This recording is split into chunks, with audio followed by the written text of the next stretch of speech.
मित्रों, हम सभी जानते हैं कि देश की संसद का सत्र चल रहा है और सत्र आरंभ होने के साथ ही विपक्ष के द्वारा सदन की सहज स्वाभाविक प्रक्रिया में व्यवधान उत्पन्न करने की जो उनकी आदत है वो फितरतन वैसे ही चल रही है। परंतु इसी के साथ साथ कुछ बहुत गंभीर, चिंताजनक और महत्वपूर्ण विषय जो देश की सुरक्षा और स्थिरता से संबंधित हैं, वो राष्ट्रीय और अंतर्राष्ट्रीय मीडिया में उभरकर सामने आ रहे हैं। मैंने पहले भी आपको इस विषय के ऊपर ध्यान आकृष्ट किया था कि जब जब संसद का सत्र चलता है, ठीक उसी समय विदेश से कोई ना कोई एक ऐसी रिपोर्ट या कोई ना कोई एक ऐसी घटना या कुछ ना कुछ ऐसा हो जाता है जो कि भारत के संसद को बाधित करे। जैसे मैं आपको संक्षेप में बता देना चाहता हूं, जो पहले कहा था कि फार्मर्स को लेकर एक रिपोर्ट आई थी 3 फरवरी 2021 को। भारत की संसद का सत्र था 29 जनवरी 2021। पेगासस रिपोर्ट आई 18 जुलाई 2021 को। मानसून सत्र था 19 जुलाई 2021 को। हिंडनबर्ग रिपोर्ट आती है 24 जनवरी 2023 को। भारत की संसद का बजट सत्र है 30 जनवरी 2023 को। बीबीसी की डॉक्यूमेंट्री आती है 17 जनवरी 2023 को और संसद का सत्र है 30 जनवरी 2023 से। मणिपुर का वीडियो रिलीज होता है 19 जुलाई 2023 को, जबकि भारत का मानसून सत्र शुरू होता है 20 जुलाई 2023 को। और 10 मई 2024 को वैक्सीन को लेकर एक रिपोर्ट आती है, जब भारत के चुनाव में भारत का चुनाव प्रचार अपने चरम के ऊपर था। फिर सेबी के चीफ के अगेंस्ट रिपोर्ट आती है अगस्त 2024 में, जब भारत की संसद का सत्र चल रहा था। और अभी आपने देखा कि 25 नवंबर से हमारा सत्र शुरू होना था और 20 नवंबर को यूएस में एक रिपोर्ट आती है। अब मैं देश के करोड़ों जनमानस से पूछना चाहता हूं, यह सिर्फ महज संयोग है या एक व्यवस्थित भारत विरोधी प्रयोग है? मैं पुनः कह रहा हूं, यह महज संयोग है या व्यवस्थित भारत विरोधी प्रयोग है? और अब उस भारत विरोधी प्रयोग की कड़ियां भी क्रमशः जुड़ती जा रही हैं।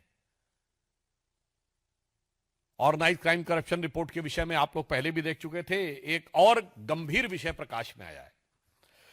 एक संस्था है जिसका नाम है forum for democratic leaders in Asia Pacific, और इसके बारे में कहा जा रहा है कि this is a non profit organisation established in 1994 with the mission to promote democracy in Asia Pacific reason.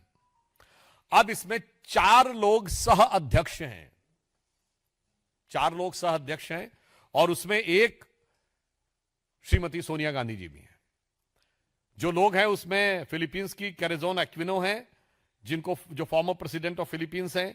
कियाम Dane Jung हैं, जो कि प्रेसिडेंट हैं National Congress of New Politics के। ऑस्कर सांचेज हैं, जो former president of Costa Rica हैं। और Sonia Gandhi ji in the capacity of chairperson of the Rajiv Gandhi Foundation. ये आप देख सकते हैं। गंभीर बात है। एक तो हम ये बात कहना चाहते हैं, आज सदन की कार्रवाई प्रारंभ हुई। इस गंभीर विषय पे हम लोग सदन का ध्यान आकृष्ट करना चाहते थे। यद्यपि आज श्रीमती सोनिया गांधी जी का जन्मदिन भी है, तो हम उनको जन्मदिन की मुबारकबाद भी देते हैं और देश की तरफ से यह भी कहना चाहेंगे कि कम से कम आज के दिन उन्हें इस विषय के ऊपर अपने साथी लोगों से कहना चाहिए कि वो ईमानदारी से चर्चा होने दें। आज इस विषय पर हम सबका यह आग्रह था कि यह गंभीर विषय उभर कर सामने आया है। आप देखिए, इसके उपरांत यह फोरम काम क्या कर रहा है। अब आप देखिए, यह भारत के बारे में क्या कह रहा है। Turn the system of governance upside down towards the sustainable democracy. यानी भारत में कह रहा है कि लोकतांत्रिक व्यवस्था खत्म हो रही है। अब देखिए, पाकिस्तान के बारे में क्या कह रहा है। Islam means justice and justice means right. An interview with the cricketer legend and fiery social political activist Imran Khan. अब देखिए साहब, कश्मीर के बारे में क्या कह रहा है। Prospects for peace, justice and independence in Kashmir.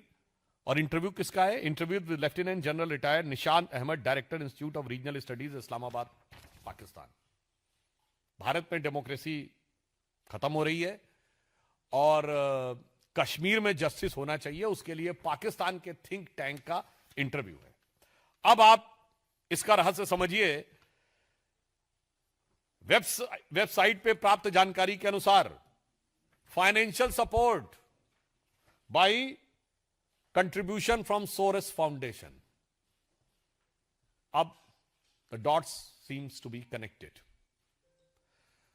And Mr. George Soros is the same person which has openly pledged that he has put up $1 billion to destabilize the Modi government. बहुत साफ है कि धन कुबेर से धन का प्रवाह किस काम के लिए हो रहा है. आज तक भारत या विदेश के किसी भी धनी व्यक्ति ने ओपनली पॉलिटिकल एजेंडा के लिए धन देने की वह घोषणा नहीं की है, और यह जॉर्ज सोरस ने किया है. इसलिए हम इस गंभीर विषय को उठाना चाहते थे, जिसके लिए नियम 267 के तहत नोटिस हमारी तरफ से था. श्री लक्ष्मीकांत वाजपेयी जी जो मुख्य सचेतक हैं भाजपा के, वो थे. कविता पाटीदार जी थी. हमारी पार्टी के कई अन्य सांसद थे, और इसके साथ जदयू के राष्ट्रीय अध्यक्ष संजय झा जी ने भी नोटिस दिया था, और हमारे सहयोगी तमिलनाडु में जी के वासन जी, उन्होंने भी नोटिस दिया हुआ था. परंतु विपक्ष इसके ऊपर ईमानदारी से चर्चा नहीं चाहता है, और इसलिए वो अपनी इन कारगुजारियों को छुपाने का जितना भी प्रयास कर ले, आज हम साफ साफ विपक्ष और विशेषकर कांग्रेस पार्टी से पूछना चाहते हैं कि ये forum for democratic leaders of Asia Pacific से आपका क्या संबंध है? साफ साफ बताइए. और इसमें जिस प्रकार से भारत विरोधी और पाकिस्तान समर्थक बातें कही जा रही हैं, वो आपकी सहमति से हैं या आपकी दुरभिसंधि के साथ हैं?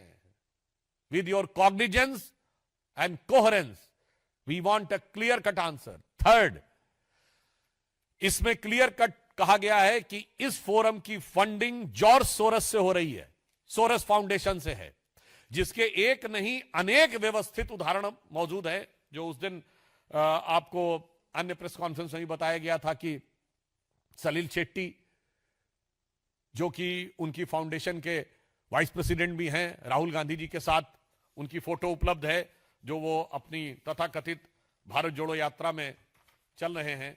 ये भारत की एकता और अखंडता के लिए खंड खंड करने वालों के स्वप्न को साकार करने का यह प्रयास हो रहा है. हम इसलिए बहुत साफ पूछना चाहते हैं, इसमें श्रीमती सोनिया गांधी जी का सीधे सीधे नाम है, जो कांग्रेस की वरिष्ठतम नेता हैं.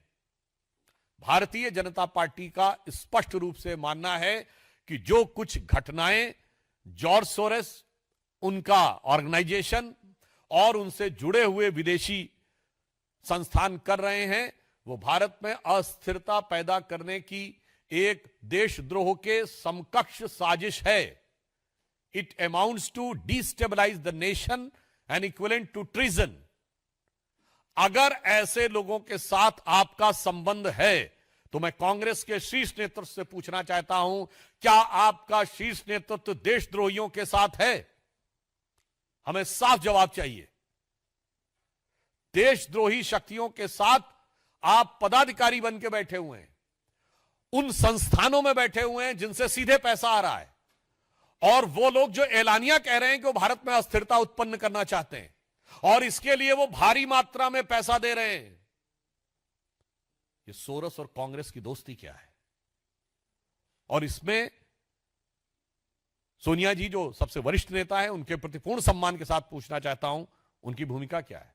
And that is in the capacity of the chairperson of the Rajiv Gandhi Foundation. तो फिर तो ये कांग्रेस के लिए, अब ये इंडी गठबंधन से ज्यादा कांग्रेस का मुद्दा हो जाता है, क्योंकि राजीव गांधी फाउंडेशन तो वो फाउंडेशन है जिसमें कांग्रेस के अनेक वरिष्ठ नेता प्रथम परिवार के सारे लोग रहे. तो ये कांग्रेस का अब एक सीधा निजी सवाल हो जाता है. इसलिए हम इस मुद्दे को उतनी ही गंभीरता से और दृढ़ता से उठाना चाहते हैं. मगर अफसोस की बात यह है कि ये देश के ऊपर जो रहस्यपूर्ण प्रश्न बाहर से उठाए जा रहे हैं, जो मैंने पूरा एक सीक्वेंस बनाया, उनका साथ देना एक प्रकार से राष्ट्र को कमजोर करना और देशद्रोही शक्तियों के साथ देने के समान है.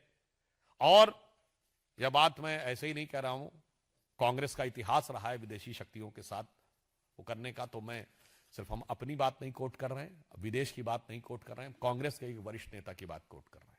याद करिए, ये वही कांग्रेस पार्टी है जिसने तेल के बदले कूपन लिए थे, सद्दाम हुसैन से पैसा लिया था। वोल्कर रिपोर्ट अगर आप लोगों को याद हो 2006 में, जिसमें अनाज गया था यहां से और उसके बदले में जो तेल के कूपन आए थे वो कांग्रेस पार्टी के नाम आए थे। महत्वपूर्ण बात समझिए, भारत सरकार के नाम नहीं, कांग्रेस पार्टी के नाम, और जिसपे उनके तत्कालीन अध्यक्ष, तत्कालीन विदेश मंत्री नटवर सिंह जी को इस्तीफा देना पड़ा था। तो अब मैं उनका एक कोट कर रहा हूं।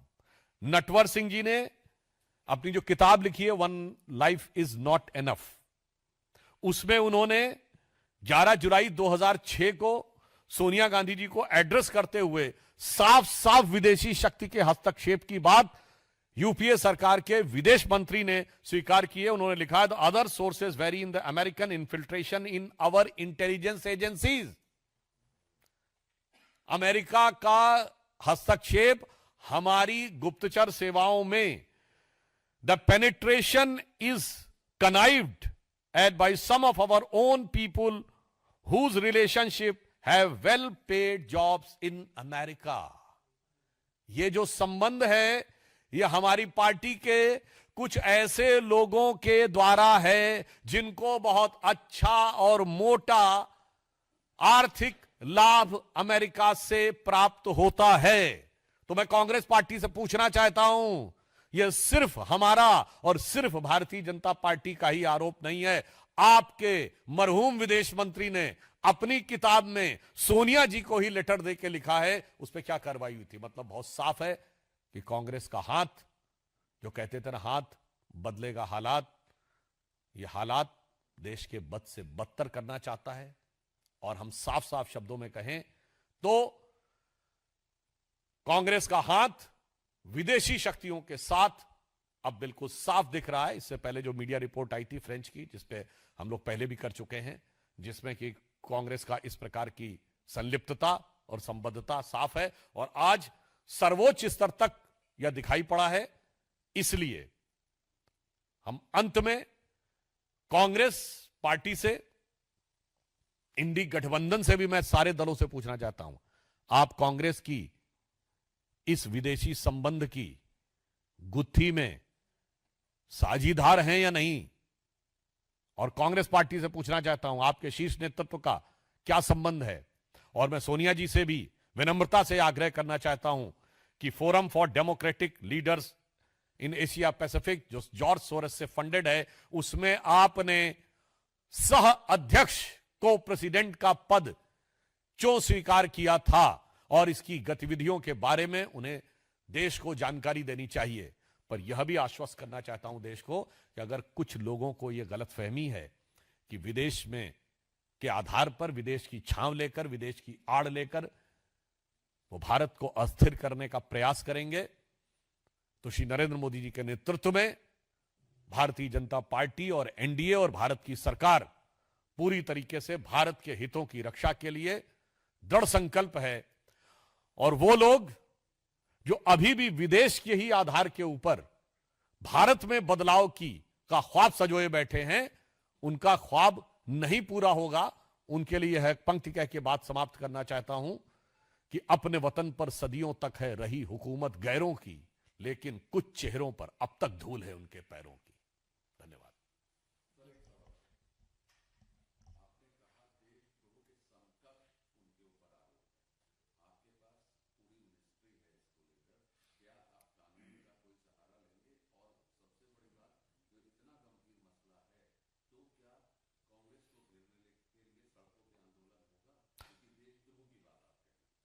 देखिए, किसी इस विषय के 3 पक्ष हैं, एक नैतिक पक्ष है, एक राजनीतिक पक्ष है और एक कानूनी पक्ष है।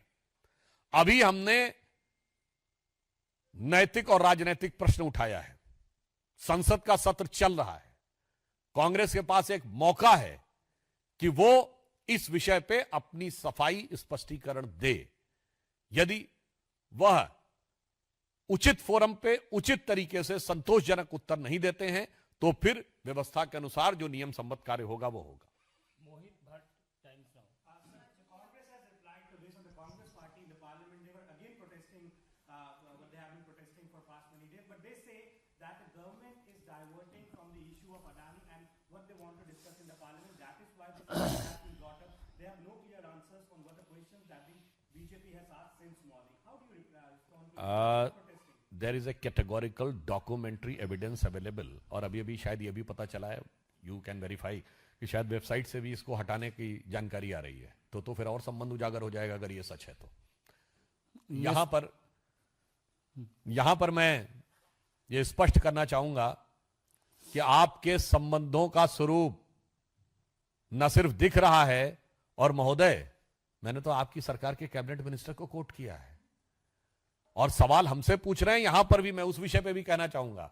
देखिए, आपने देश के इतिहास में ऐसा उदाहरण नहीं देखा होगा कि कोई अमेरिकन अटॉर्नी भारत की राज्य सरकारों के बारे में टिप्पणी करे जिसमें ज्यादातर विपक्ष की राज्य सरकारें हैं, और वो अपनी राज्य सरकारों को बेईमान कहने के लिए प्रदर्शन करने लगे। मुझे लगता है इससे ज्यादा देश को धोखा देने का प्रयास नहीं हो सकता। मैं उनसे कहना चाहता हूं, आपकी राज्य सरकारों का नाम है, सीधे आके आपके राज्य सरकार के मुख्यमंत्री या पूर्व मुख्यमंत्री क्यों नहीं कहते कि ऐसा कुछ हुआ था कि नहीं? इसीलिए यह शक पैदा होता है कि कोई सूरत बदलना मेरा मकसद नहीं है, मेरा मकसद है कि हर कदम पे हंगामा होना चाहिए।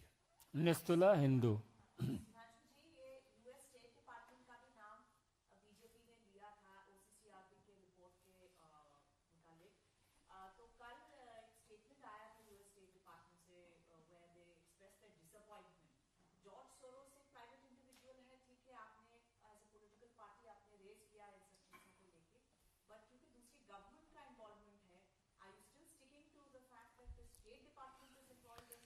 In this context, during our PC, at the time, a media report by a French publication that was published in Sarajevo, that was quoted. And in that, it was very clear that OCCRP project was funded partially by the US State Department and also by the Soros. So it is incumbent on their part to clarify whether they are standing with the Soros stand of destabilizing the Modi government or not. And one more thing I would like to remind, that the last election was the only election in the history of India in which not just the foreign reports, first time a foreign government has said that there is a foreign interference in India. Russian government has openly given a statement during the process of elections. So now, if you are asking, then I would like to just put forth the fact that now they should make it clear that whether they are involved in the internal matters or not, and if they are not, then they should withdraw their support from those organizations. Vineet TV 18।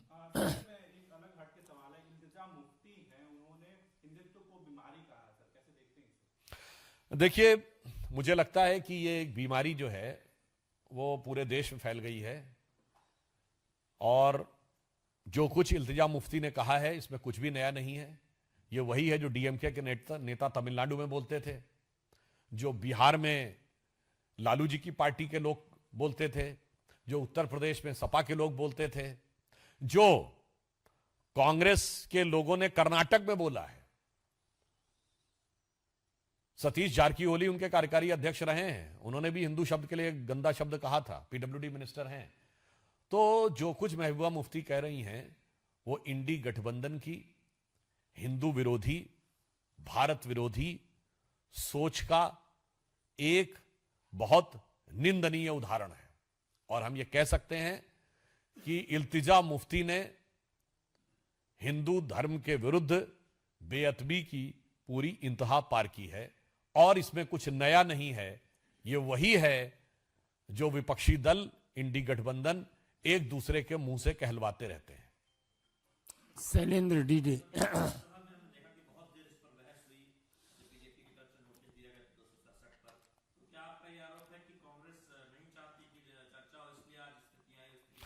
देखिए, बस एक line कहूंगा, आपको समझ में आ जाएगा। वो इसलिए चर्चा नहीं चाहते क्योंकि सोरस और कांग्रेस के बीच में कौन सा रस पक रहा है ये किसी दूसरे को पता न लगने पाए।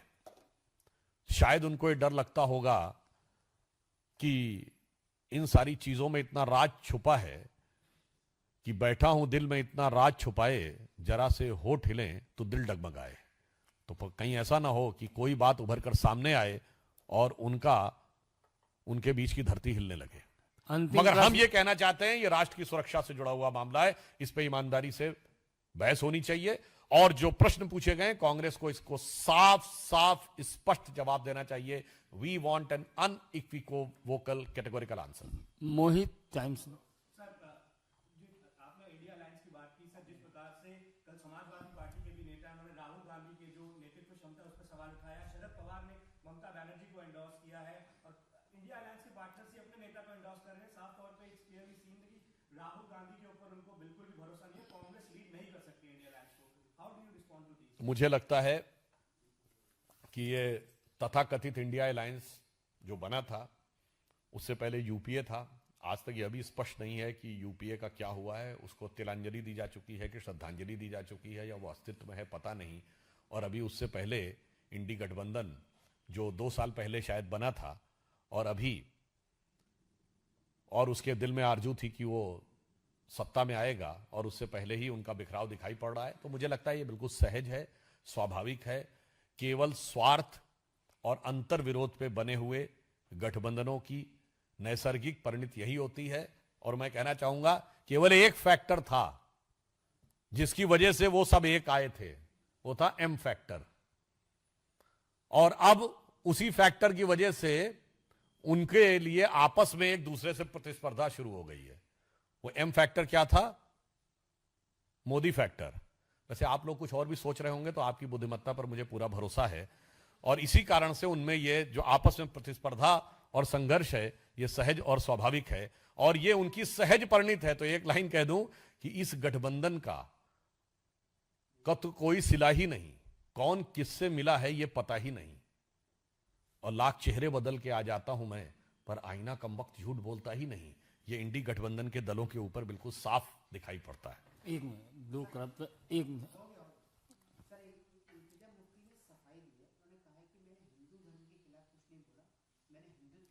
देखिए, ये भी एक बहुत आजकल एक स्टाइल हो गया है पिछले कुछ सालों में। पहले हिंदू धर्म के बारे में अपशब्द कह दो, फिर कह दो जी हमने हिंदू धर्म नहीं हिंदुत्व के बारे में बोला है। तो गजब का तर्क है। राहुल गांधी जी भी प्रयोग करते थे, यही वो करते थे। तो मुझे लगता है ये तिनके की ओट में पहाड़ नहीं छुपाया जा सकता। हिंदू धर्म के प्रति आपकी अवमानना, आपकी नफरत जग जाहिर हो चुकी है। हिंदू धर्म और हिंदुत्व में कोई डिफरेंस नहीं है। जैसे भारतीयता और भारत में डिफरेंस नहीं है, जैसे कांग्रेस और कांग्रेसी में डिफरेंस नहीं है, जैसे पुरुष और पुरुषत्व में डिफरेंस नहीं है, वैसे ही हिंदू और हिंदुत्व में डिफरेंस नहीं है। और यही जो दो नावों पे सवारी करने की वो कोशिश करते हैं कि हिंदू धर्म को अपशब्द भी कहेंगे और उसके बाद बचाव भी करने की कोशिश करेंगे, मुझे लगता है देश की जनता भली बात समझती है। और ये इल्तिजा मुफ्ती नहीं बोल रही है, ये राहुल गांधी कई साल पहले बोल चुके हैं।